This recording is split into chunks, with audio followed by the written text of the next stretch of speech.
Thank you, Honourable Speaker. That's where I entered at the tail end of the conversation, but I heard what the majority leader said, especially when you made reference to a member of parliament.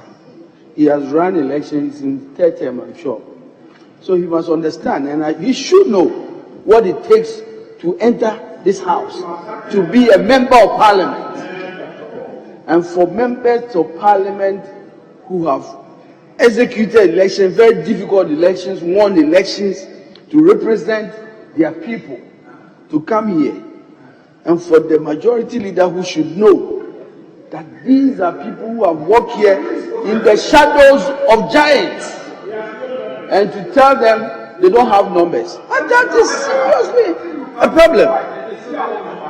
And right now, Speaker, I have listened to the majority leader consistently in press conferences anytime he talks about tax exemptions, and I've decided that I will raise this issue. But I want to put it on record, right now, Speaker, this house, not even during the NDC period, we have approved over $1 billion Ghana cedi on tax exemption for the Akufo-Addo government on the so-called one district, one factory.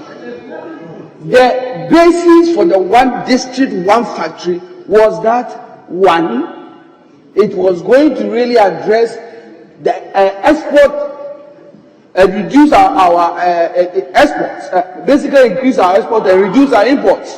It will stop rural-urban migration and really create jobs. After billions of Ghana cedis spent, not only on exemptions, but money spent to reduce interest payment for companies, so-called companies. Let me ask the majority leader a question. Exactly what has the 1D, one factory done in terms of reducing unemployment in this country? In fact, the Minister of Finance in 2023 was here and said that, in fact, our import bill is now $10 billion higher than when we started 1D, 1F. In fact, I'm humbly submitting that the 1D, 1F that will prompt exemptions is a complete failure. And there's basis for us not even approving the exemptions, because you've wasted our money and there's nothing to show for. You're just shopping around looking for companies who have already been established for 20 years and labeling them 1D, 1F. We know that. And then give them taxes. Give 1 billion Ghana cedi to a private citizen and come here and tell us that today the total jobs you've created is 171,000 jobs. That is why it's a failure. And so we must debate that. And your argument is not grounded in this house. And so I want to tell you, those arguments you've been making about 1D, 1F must stop. Thank you, Honourable Speaker. Majority that take note of it. Let me listen to the others so that when you are responding, you respond to them. Sorry?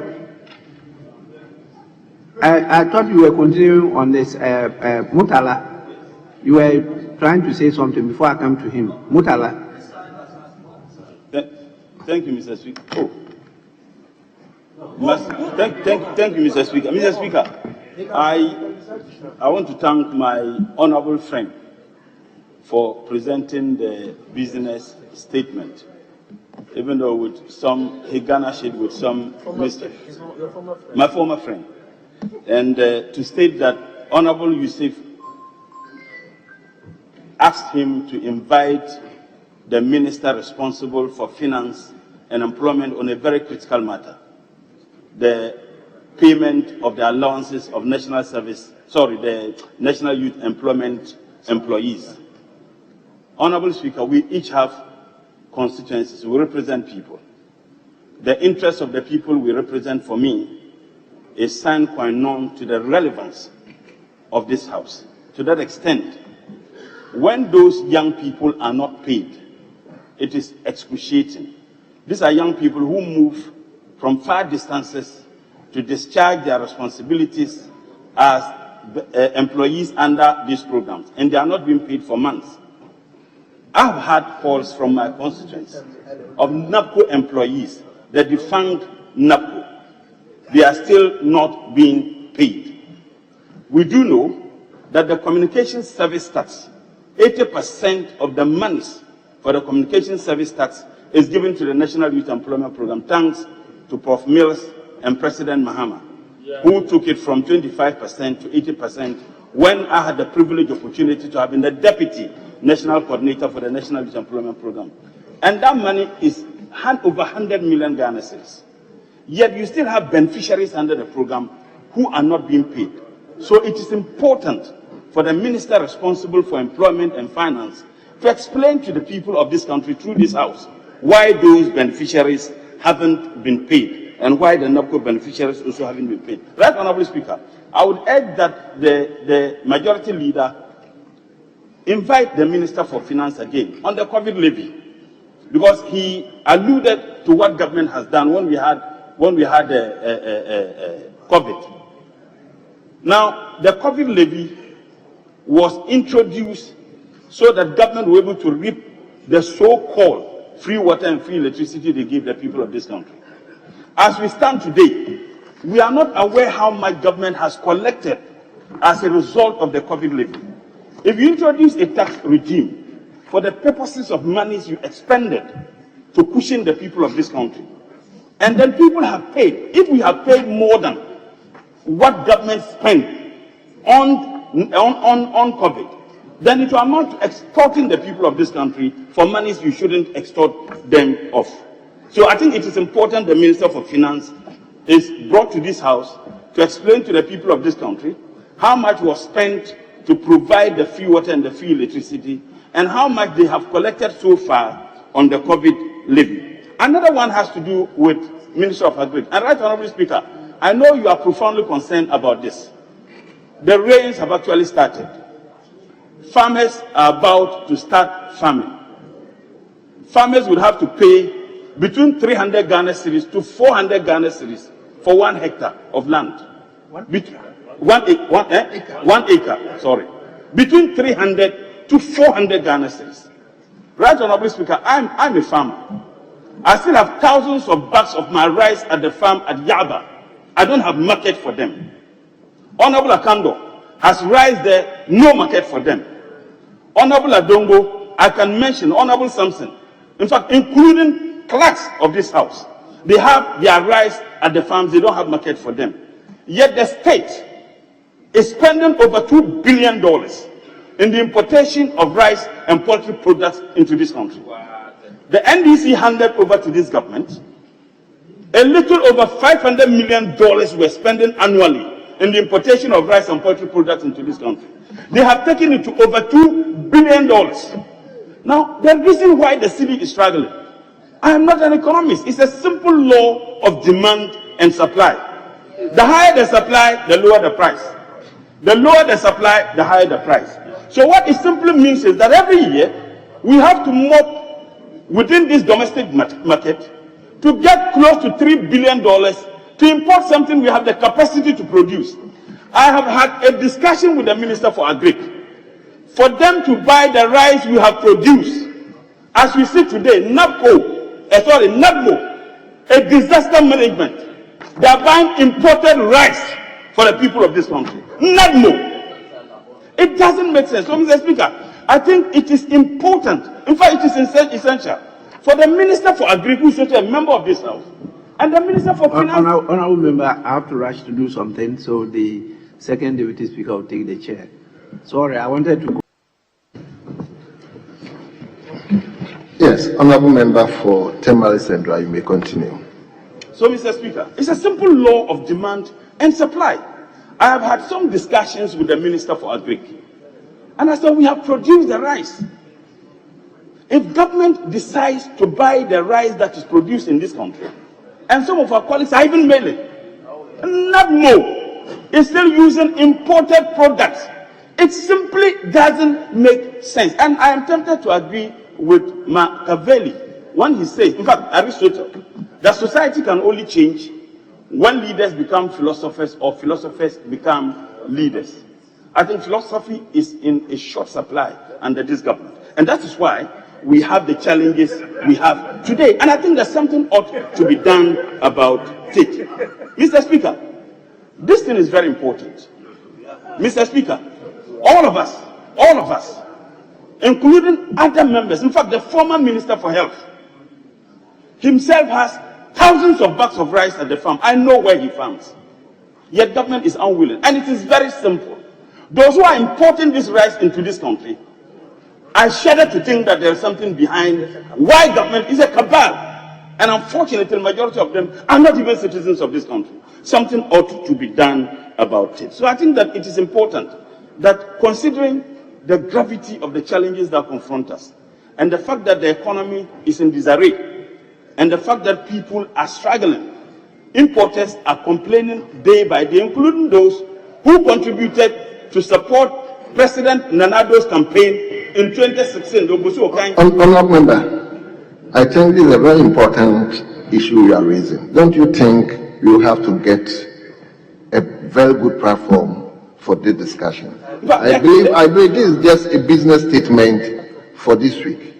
So I would believe that if you can get appropriate platform to discuss these matters you are raising. Mr. Speaker, who am I to question your directive? But permit me to say that I don't think that there could be any better platform than inviting the ministers responsible, whose comfort are ensured by our taxes, the taxes of our representatives, to come to this house. Then go to that angle. That let the minister for. As a matter of fact, that is the angle on which I'm even addressing the issues.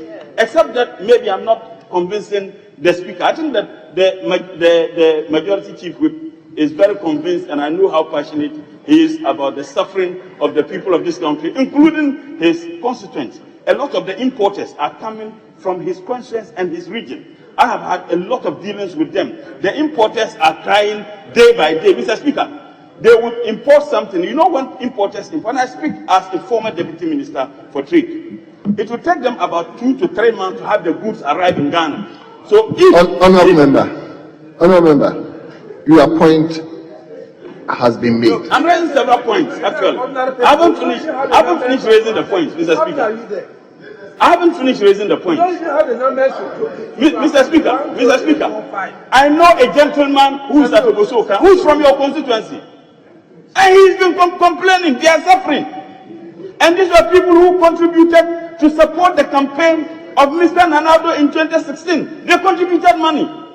And those people are struggling. Mr. Speaker, you import items into this country, and it takes about 2 months. Hold on. Let them listen to the chief whip. Speaker, with respect, there are 1,001 challenges faced by this country. And it is not with any disrespect to my colleague. And he knows how patriotic both of us are. Fact of the matter, that within the limitation of time, we can't exhaust everything today. That is why in the wisdom of the procedure that we are speaking to business statement. And the Honourable Member for Bolebamboy started it well when he asked about Commander Sugar Factory, whether or not the number of waivers that we've listed, are there possibility of Commander Sugar Factory being dealt with? Look, I'm not undermining what you are saying, but it is not relevant to the business statement. And you are old enough in this house to know this. Because I think my colleague should summarize his point, and then we can make progress. Either we adopt the report or otherwise, and make progress. And you referring to my constituents, have they complained to you? My constituents have told me that under the 1D1F, we have 2. Specialty beer, nano food. No, I'm not complaining. I'm saying that it is work in progress. So if you say that my constituents are complaining, either you have been misinformed, or you don't have to... Honourable Member for Bolebamboy, please. We have a responsibility as leadership to guide you, to support you, to guide the House. Our colleague should just limit himself to the business statement, and all of us can make. Thank you very much. And stop referring to my constituents. So, Honourable Mutala, they are very content with my work. Honourable Mutala, earlier on, that is exactly where I was driving you to. Mr. Speaker, I take serious exception to the fact that I have not referred to your work as a member of Parliament. I have friends who are from honourable Speaker's constituency, from your constituency, and I dealt with them as a former deputy minister for trade and industries. So, honourable member, just address the business statement. I think we are going. Mr. Speaker, honestly, when he says that the issues I'm raising are irrelevant, I think it is insulting to the consciences of the people of this country. Is it not relevant to demand that the minister responsible for finance and employment come to this house to explain to the young people who gave their services to this state? That one has already been taken on board. No, but he said it's irrelevant. That's what he said. He said it's irrelevant. Is it not relevant to demand that they should be paid? You, a member of parliament, if your salary is not received for 3 months, will you come to this house? And these are young people who are taking less than 1,000 Ghana cedis. They have struggled to come to work for this state. They are not given their allowances. I raise it, and you say it is not relevant to business statement. It is, in fact, it is not only necessary, it is essential that we address the issue because they haven't been paid. NAPCO is no longer existing. People have contributed their services to this state. For years they haven't been paid. And then you say it is not relevant. Mr. Speaker, is it not relevant to demand? Mr. Speaker, it's important. Honourable Mutala, I don't think the relevance issue was in respect to. No, he said it's not relevant to the statement. Honourable Bolibamboy, member for Bolibamboy, issue has already been dealt with. So I think he raised it and we realized it was very pertinent. If you recall, Honourable Atfosin, on one of the occasions when we were considering one of the formulae, you were the one who raised the matter on youth employment, if you recall, and said that we should get the amount that was allocated to a particular function was so high, and therefore we should amend it and make sure that this youth employment, those in afforestation were paid. You said that, and I supported you. Don't get it wrong. We just resume.